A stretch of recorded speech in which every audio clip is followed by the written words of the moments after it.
Olá, está no ar mais um Direito Sem Fronteiras. Hoje vamos falar das implicações jurídicas do caso do jogador Daniel Alves, preso na Espanha por estupro. Que desfecho poderá ter esse processo, inclusive do ponto de vista do direito internacional? Se condenado, o jogador terá que cumprir a prisão exclusivamente na Espanha? Até dezembro passado, a vida de Daniel Alves era de sucesso total. Títulos, dinheiro, fama. Neste mês, ele entrou em um tribunal para depor, caiu em contradições, foi colocado em um camburão e desembarcou em uma penitenciária de Barcelona. O jogador é acusado de estuprar esta moça nesta boate da capital catalã. As provas, inclusive imagens de câmeras de segurança, indicam que a situação dele é complicada. A tramitação do caso na Justiça ainda está muito no começo, mas o crime de estupro na Espanha pode dar até 15 anos de cadeia. Nesta segunda-feira, este advogado entrou com um pedido de recurso para que Daniel Alves responda ao processo em liberdade. Se o pedido for atendido, o jogador terá o passaporte retido e passará a usar uma pulseira eletrônica semelhante à tornozeleira adotada pelo Brasil. Outro caso semelhante envolve Robinho, o ex-jogador revelado pelo Santos. Ele foi condenado a 9 anos de prisão em última instância por participar do estupro coletivo de uma jovem albanesa em Milão, na Itália. A justiça italiana pediu a extradição de Robinho depois que ele fugiu para o Brasil, mas a nossa Constituição não permite porque ele é brasileiro nato. Resta a dúvida se ele pode cumprir a pena aqui no país. Para falar deste assunto, vamos conversar online com Elaine Silva, doutora em Direito Internacional pela USP, professora universitária e advogada em São Paulo. E ainda com Vitor Minervino Quintieri, advogado criminalista, doutor em Direito e conselheiro da Associação Nacional da Advocacia Criminal no Distrito Federal. Muito obrigado aos dois pela participação aqui no Direito Sem Fronteiras. Eu começo com uma pergunta para o Vitor. Vitor, afinal, qual é o que diz a legislação espanhola sobre casos de abusos sexuais e quais as diferenças da legislação deles para a nossa legislação? Olá, Guilherme. Olá, doutora Elaine. Olá, telespectador. Temos aqui temas importantes, Guilherme. Em relação à legislação espanhola sobre o tema, é importante destacar o seguinte, que na Espanha temos o chamado delito de agressão sexual, tratando-se aqui de um conceito amplo, de uma diretriz prevista no respectivo código daquele país. A agressão sexual, para que o nosso telespectador entenda, diz respeito a todos os atos que atentem, contra a liberdade sexual de outra pessoa, ou ainda praticados sem o seu consentimento. Inclusive, a depender da gravidade do caso concreto, essas penas, conforme inclusive introduziu muito bem a matéria, Guilherme, variam de 1 a 15 anos de prisão. Houve na Espanha um movimento muito importante em relação ao combate, ao enfrentamento, à prevenção contra a violência sexual. Esse termo, agressão sexual, ganha uma amplitude a partir do ano passado, quando a lei apelidada de Só Sim é Sim deu uma maior abrangência ao delito de agressão sexual. E aí, essa mudança, para que nosso amigo telespectador compreenda, ela teve por objetivo acabar com a diferença que até então era latente e gerava uma série de injustiças entre o abuso sexual de um lado e a agressão sexual do outro. Até então, duas categorias distintas que geravam tipificações mais pesadas tão somente para o segundo caso, ou seja, agressão sexual. Então, veja que o termo é diferente. Em uma primeira análise do cenário espanhol, Daniel Alves, caso condenado, e aqui é muito importante esclarecer ao telespectador que o procedimento instaurado está no início. Daniel Alves, como qualquer outra pessoa, independentemente da gravidade em tese daquilo que é praticado ou ainda de sua situação econômica ou financeira, deve e terá direito a ampla defesa, contraditória, ao devido processo legal. Mas se, após tudo isso, for considerado culpado, ele pode chegar pelo menos a uma pena ali de 4 a 12 anos. E se o Tribunal Espanhol reconhecer que houve agravantes no caso concreto, como, por exemplo, se concluírem que foi utilizada alguma arma ou participação de mais de uma pessoa, essa pena pode chegar a 15 anos. De maneira bem resumida, Guilherme, até porque temos bastante coisa aqui para conversar, estou ansioso para ouvir na sequência a doutora Elaine.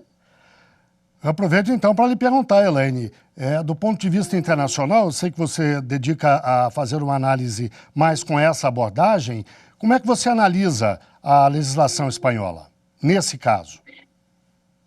A legislação espanhola ela é um objeto de estudo muito interessante para nós pensarmos formas inovadoras de responder à realidade da sociedade que é profundamente machista e que tende a desconsiderar os crimes de violência sexual. Por quê? Porque ela não é uma política pública ou ela não é uma tentativa de legislação baseada apenas na tipificação do crime, agressão sexual ou estupro, mas ela alia medidas de política de responsabilização criminal com administrativas de criação de responsabilidade em diferentes entes, diferentes espaços, de acordo com as características e as responsabilidades de cada espaço, e medidas socioeducativas. A lei mais recente, que fez a modificação no Código Penal espanhol, por exemplo, incluiu, além da necessidade de haver um consentimento expresso, a inclusão de educação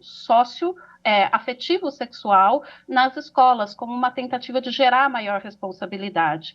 E o protocolo que gerou e que motivou toda a ação da Casa de Noite no apoio à vítima, ele é um protocolo voluntário e não obrigatório, porque a legislação espanhola, ela inclui também protocolos que são voluntários, de maior apoio à vítima e tentativa de criação de medidas de resposta imediata, e obrigatórios. Nesse caso, esse protocolo específico, ele é o resultado do desenvolvimento do movimento ou da demanda de movimento feminista na Europa já há alguns anos, que na Inglaterra deu o surgimento do protocolo Ask for Angela, que é o peça, chame pela Ângela, para pedir ajuda aos funcionários do bar, no caso de receio, de medo, de ataque a mulheres em bares, encontros e outras casas noturnas.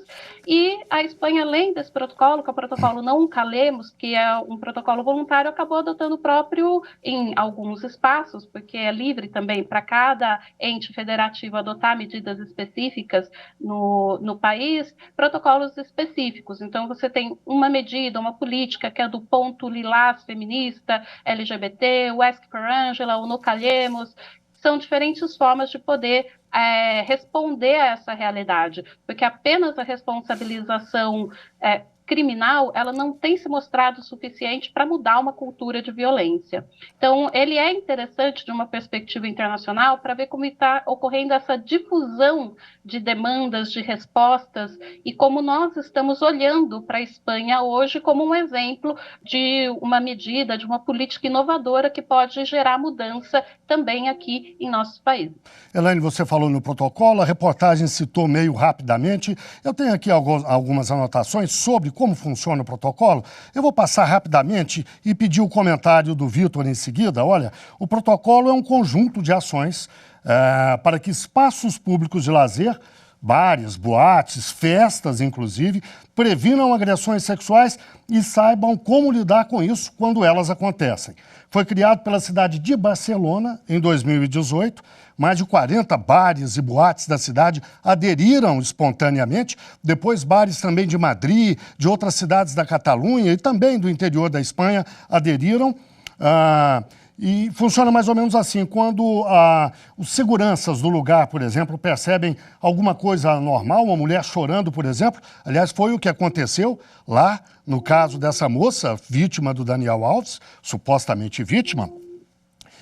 Quando o segurança percebe, ele deve imediatamente chamar a moça, fazer algumas perguntas técnicas que são previamente combinadas e, se ele achar que há algum problema, conduz a moça a um lugar reservado, oferece a ela toda a segurança possível, algum acolhimento, se possível na presença de uma mulher, e chama imediatamente a polícia. Toma-se outras providências que são muitos detalhes, mas acho importante a gente saber que bares e boates aderiram a isso espontaneamente e que é uma coisa que funciona, como foi demonstrado na prática. Então, eu pediria ao Vitor que fizesse um comentário sobre isso, sobre a importância da adoção de medidas como essa, e aproveito para lhe perguntar, isso seria viável no Brasil? Bom, Guilherme, complementando o que a doutora Elaine trouxe aqui com muita propriedade, inicialmente contextualizando, né, esse protocolo que foi objeto de avaliação por toda a comunidade jurídica, não só espanhola, como europeia e brasileira. Estamos atentos, né, a medidas que são aplicadas e bem aplicadas, né, no exterior. Esse protocolo, especificamente, ele deriva de uma série de estudos, né, da chamada Pesquisa de Violência Machista da Catalunha de 2016.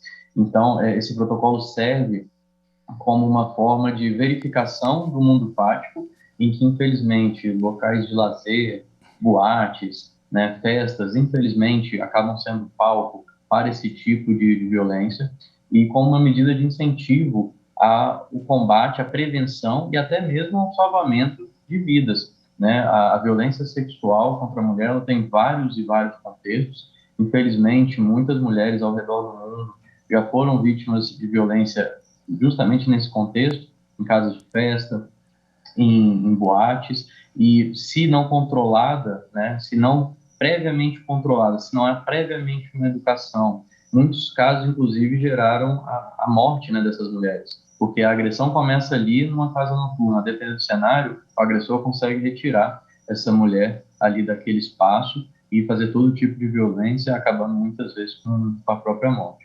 Em relação aqui ao Brasil, existem políticas públicas nesse sentido, certo? É importante que a comunidade, não só as instituições, continuem trabalhando e desenvolvendo mecanismos, né, de aferição barra prevenção barra combate à violência, né, contra a mulher, sexual ou qualquer tipo, né, de violência, se me permitirem aqui abrir o leque um pouco. Mas é importante também que a iniciativa privada atue fortemente como parceira nessa causa.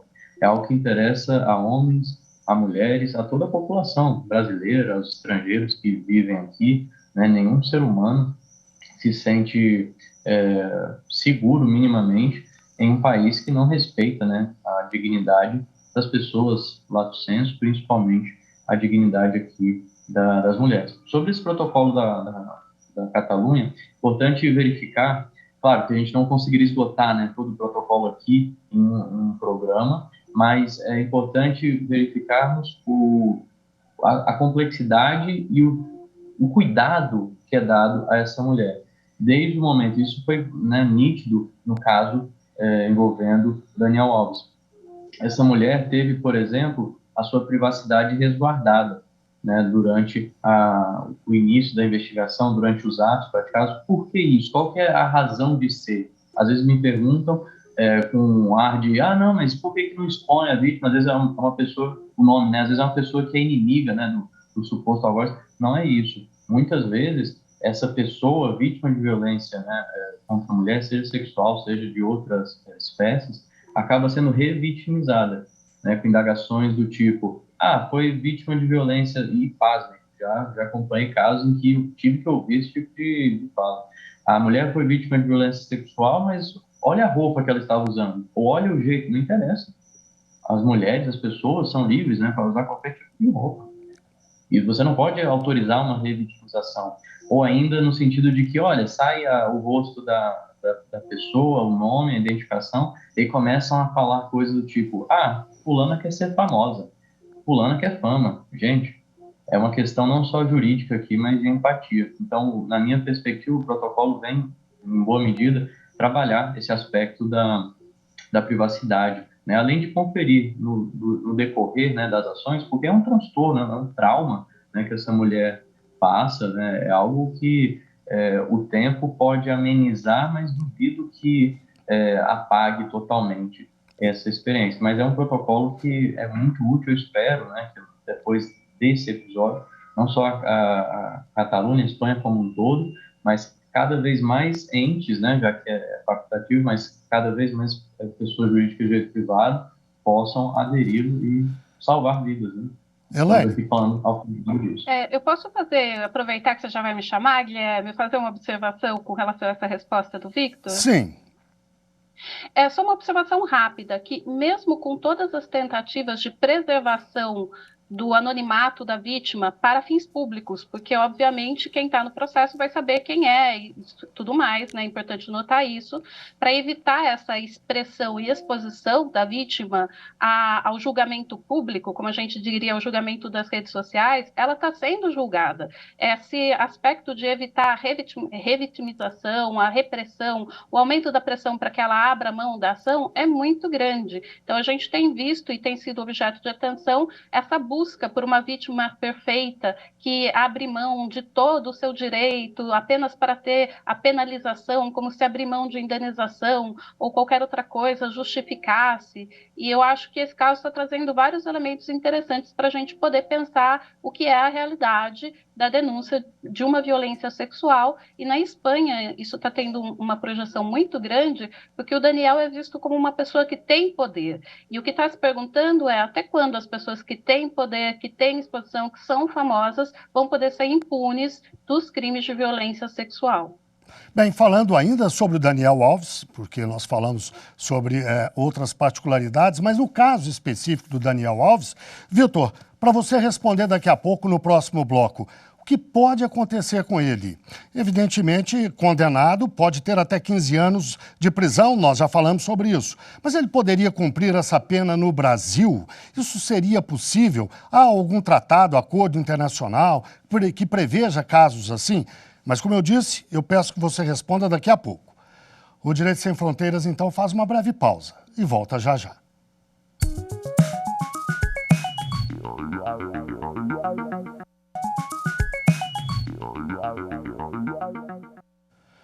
O Direito Sem Fronteiras está de volta. Hoje falamos das implicações jurídicas do caso do jogador Daniel Alves, preso na Espanha por estupro. Que desfecho poderá ter esse processo, inclusive do ponto de vista do direito internacional? Os nossos convidados são Elaine Silva, doutora em Direito Internacional pela USP, professora universitária e advogada em São Paulo. E também Vitor Minervino Quintieri, advogado criminalista, doutor em Direito e conselheiro da Associação Nacional da Advocacia Criminal no Distrito Federal. Vitor, no bloco anterior eu deixei uma pergunta no ar para que você respondesse agora. O que pode acontecer com o Daniel Alves se condenado? A pena, como sabemos, pode ir até 15 anos de prisão. Ele teria que cumprir lá na Espanha, se condenado, independentemente do tempo de condenação? Ou ele poderia cumprir no Brasil, por exemplo? A legislação internacional prevê alguma coisa a respeito disso? Bom, Guilherme, dando boas-vindas novamente ao nosso amigo telespectador, responderei os aspectos relacionados à legislação espanhola. Na sequência, como um bom jogo de futebol, passo a bola para a doutora Elaine, que vai tratar dos aspectos internacionais, né, direito internacional, os tratados. Bom, analisando sob a ótica da legislação espanhola, o Daniel Alves, caso condenado, lembrando sempre, fazendo um disclaimer aqui, estamos no início do procedimento, muita coisa ocorrerá, pessoas serão ouvidas, provas serão produzidas, mas se for o caso de condenação, Daniel Alves tem como punição possível, em tese, no mínimo entre 4 a 12 anos, né, com possibilidade de chegar a 15 anos, conforme mencionado no bloco anterior. É importante destacar que, assim como ocorre no sistema brasileiro, no sistema espanhol, o magistrado ou a magistrada fará uma análise das circunstâncias que envolveram o caso. Por isso que nas reprimendas ali previstas, assim como nas reprimendas previstas no Código Penal brasileiro, você tem justamente um intervalo de pena. 4 aqui, por exemplo, 4 a 12 anos. Para que você tenha essa possibilidade de dosar a dose, né? Assim, dosar a dose efetiva aqui de propósito. Então, veja, em princípio, né, se ele pega uma pena máxima, não seria possível conversões, né, de pena privativa de liberdade em restritiva de direitos. Para que o amigo ouvinte, telespectador entenda, enquanto na pena privativa de liberdade o indivíduo ele é encarcerado, na pena, ou seja, perdendo, né, durante aquele período temporal a sua liberdade de ir e vir, na pena restritiva de direito você tem restrições de alguns direitos, mas que são em menor grau quando comparados à privação da liberdade de presídio, só para que entenda.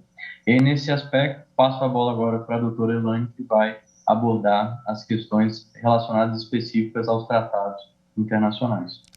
Doutora Elaine, por favor. Obrigada, Guilherme, obrigada. Complementando aí o início da explicação do Dr. Victor, existe atualmente em vigor entre Espanha e Brasil um tratado que delimita condições para extradição. Esse é um instrumento que facilita e que dá mais segurança da ideia de que se o Brasil solicitar, caso a gente está trabalhando tudo no plano das possibilidades, porque além do processo estar em andamento agora, nós não sabemos o que vai se desenvolver, para onde vão as decisões. Mas caso ele efetivamente seja condenado, ele seja preso durante o processo, e vai cumprir a pena, existe um tratado entre Brasil e Espanha que está em vigor desde a década de 90, que prevê a possibilidade de o Brasil pedir a extradição para a Espanha de brasileiros para penas que tenham, no mínimo, um ano, acima de um ano para cumprimento.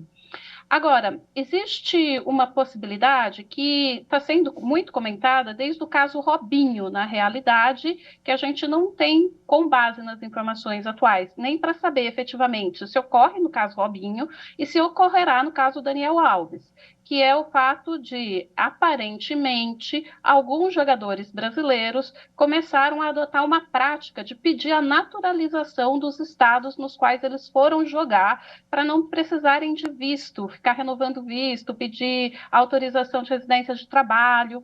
E no Brasil, a naturalização de nacionalidade não originária da pessoa, com base na Constituição Federal, é motivo para você perder a nacionalidade brasileira. Mesmo para brasileiros natos, a gente já tem alguns casos na jurisprudência, tem o caso mais recente da Cláudia Heireg, que nasceu Cláudia Sobral, no Rio de Janeiro, e foi a primeira brasileira, nascida, né, brasileira, que perdeu a nacionalidade brasileira e foi extraditada para os Estados Unidos para cumprir a pena pelo assassinato do seu segundo marido, depois de ter pedido e ser nacionalizada estadunidense, e o governo dos Estados Unidos comprovar esse processo de naturalização.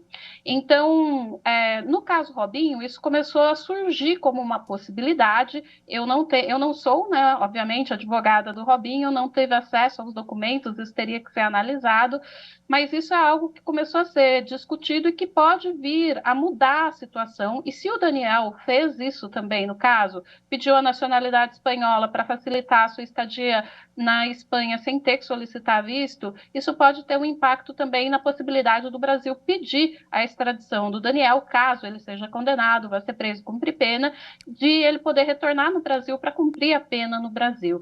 Então, no momento, é tudo possibilidade e a gente depende de ter um pouco mais de informações para poder dar indicativos mais precisos de para onde caminhará esse caso especificamente.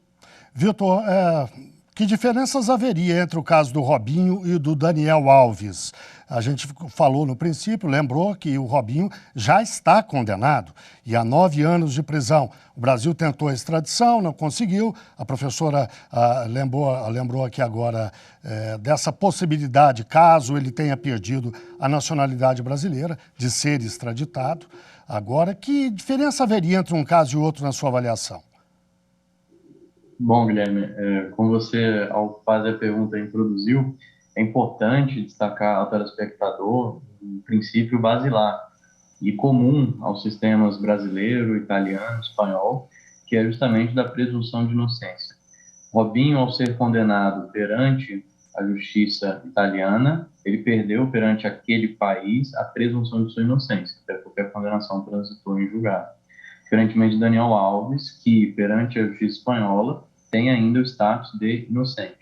Algo que as pessoas confundem muitas vezes mas Daniel Alves está preso, então necessariamente ele cometeu crime. Assertiva errada. Daniel Alves está preso porque está diante de uma medida cautelar, a própria palavra nos ajuda, né? Por cautela, está com a sua liberdade restrita, porque gera algum risco para o bom e regular andamento do processo. Destaco aqui, e temos que ser cuidadosos com comparações. Já que Robinho, né, que é uma pessoa diversa a Daniel Alves, está no Brasil e jamais cumpriu essa pena definitiva na Itália, devemos manter Daniel Alves preso. Isso viola, ao meu ver, a própria intranscendência das penas. Robinho é uma pessoa, Daniel Alves é outra. O fato e o que está ocorrendo com um não pode gerar de implicação de presunção de fuga, né? Esse tipo de fala, ou fala no sentido de que Daniel Alves tem poder aquisitivo, então ele fugiria. Tem que ter algo concreto. Houve uma troca de mensagem, houve uma interceptação telefônica que gerou indícios, pessoas ouvidas no local informaram, olha, ouvimos, por exemplo, Daniel Alves, no sentido de que ele fugiria do país. Então, algumas diferenças, Guilherme, são importantes aqui da gente deixar para o nosso amigo telespectador. Claro, todos nós atentos ao regular andamento que eu desejo a Daniel Alves e o que eu desejo a todos aqueles que respondem, né, por processo, independente da gravidade, é que tenham respeitado suas garantias básicas. Se for o caso de condenação, que cumpra as penas da lei. Nada mais, nada menos do que isso. Elaine, uma última pergunta, acho até importante que ela seja respondida por uma mulher. O que falta no Brasil para que as mulheres se sintam seguras, antes de mais nada, que se faça justiça em casos como esses? Tanto do ponto de vista da legislação, quanto do ponto de vista do comportamento na sociedade. Eu tenho 1 minuto. Você está dando uma resposta que seria de bibliotecas para 1 minuto, mas eu vou tentar resumir isso em uma frase. A gente precisa mudar a cultura de respeito e reconhecimento da palavra e da dignidade do ser mulher na nossa sociedade. A própria razão que gerou a mudança no protocolo, não só no protocolo, mas na legislação espanhola, ela existe aos borbotões na realidade brasileira, na jurisprudência brasileira. A gente teve um caso muito famoso há alguns anos, por exemplo, de um avô que estuprou uma neta, foi condenado em primeira instância e depois foi absolvido, porque a neta congelou no momento do ato e ela não reagiu, e a justiça brasileira simplesmente falou que se ela não reagiu, ela autorizou o ato. Então a gente precisa começar a discutir publicamente, definir publicamente o que é aceitável, o que não é aceitável, e não diminuir a violação, a dimensão daquilo que é violência. Hoje muita gente considera atos que são violentos como mera brincadeira, como mera cantada, e a gente precisa reconhecer pública e oficialmente que esses atos não são aceitáveis e que isso repercuta nas nossas instituições e decisões. Como disseram os espanhóis nesse caso e nos anos anteriores, só sim é sim. Isso é o que precisa ser levado em conta. Muito obrigado, eu agradeço aqui a participação de Elaine Silva, doutora em Direito Internacional pela USP, professora universitária e advogada em São Paulo. E agradeço também a Vitor Minervino Quintieri, advogado, criminalista, doutor em Direito e conselheiro da Associação Nacional da Advocacia Criminal do Distrito Federal. E muito obrigado, claro, a você que nos acompanhou. Não deixe de seguir a nossa programação no site da TV Justiça e também no nosso canal no YouTube. Até o próximo programa.